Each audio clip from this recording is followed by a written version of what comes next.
Kaj se dogaja s prometom v Sloveniji? Promet v Sloveniji postaja vedno bolj okolju prijazen, a ga je hkrati tudi vedno več. Močno vpliva na okolje, saj povzroča izpuste toplogrednih plinov, onesnažuje zrak in povzroča hrup. Z okoljskega vidika je rast cestnega blagovnega tranzita skozi Slovenijo skrb vzbujajoča, tako zaradi onesnaževanja ozračja, kot zaradi prispevka k izpustom toplogrednih plinov.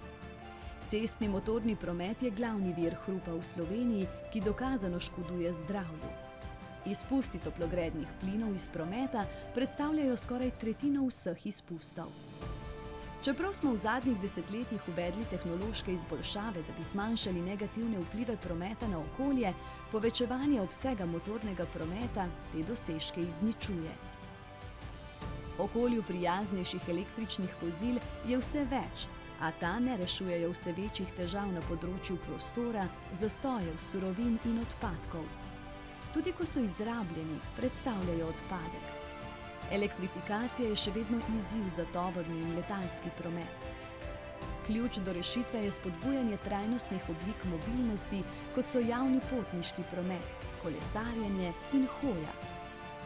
Javnemu potniškemu prometu v Sloveniji še vedno namenjamo premalo pozornosti, politične podpore in investicij. Na področju razvoja in zagotavljanja celovitega sistema javnega potniškega prometa zelo zaostajamo za večino razvitih evropskih držav. Tvoje odločitve res spreminjajo svet.